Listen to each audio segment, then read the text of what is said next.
আসসালামু আলাইকুম ওয়া রাহমাতুল্লাহি ওয়া বারাকাতুহু।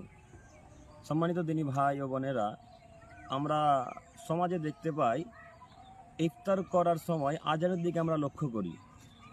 ইফতার যখন আমরা করব, অনেকে আমরা আজানের দিকে লক্ষ্য করি। কেউ কেউ আজানের 1 মিনিট পর ইফতার করে, কেউ আজানের 2 মিনিট পর ইফতার করে, কেউ আবার আজানের 3 মিনিট 4 মিনিট পর ইফতার করে। কিন্তু এটা আসলে কি শরীয়ত সম্মত? সম্মানিত দিনী ভাই ও বোনেরা, উত্তর জি না, এটা শরীয়ত সম্মত নয়। আজানের অপেক্ষা কেন করব?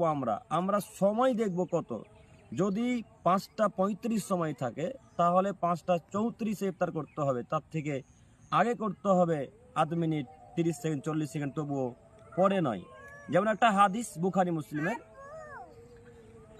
সাহাল ইবনে সাদ রাদিয়াল্লাহু তাআলা আনহু বলেন, রাসূল সাল্লাল্লাহু আলাইহি সাল্লাম বলেছেন, লা ইয়াজালুন নাসু বিখাইরিন মা আযালুল ফিত্র। মানুষ ততদিন পর্যন্ত কল্যাণের ভেতরে থাকবে যতদিন পর্যন্ত মানুষ তাড়াতাড়ি ইফতার করবে। হাদিস বুখারী মুসলিম। এই বুখারী মুসলিমের হাদিসের বিবরণ দ্বারা বোঝা যাচ্ছে যে তাড়াতাড়ি ইফতার করতে হবে, দেরিতে নয়। আমরা যারা লেট করে ইফতার করি তাদেরকে তাড়াতাড়ি ইফতার করতে হবে। যদি সময় থাকে 5:35, আমরা 5:34 ইফতার করব। 30 সেকেন্ড, 40 সেকেন্ড, 50 সেকেন্ড আগে ইফতার করব, কিন্তু পরে নয়। এটাই হচ্ছে বিধান, এটাই রাসূলের আদেশ। সম্মানিত দিনী ভাই বোন, তাই আমরা বুখারী মুসলিম হাদিসকে ফলো করি এবং আল্লাহ এবং তার রাসূলের দেওয়া বিধানকে মেনে নেওয়ার চেষ্টা করি। আর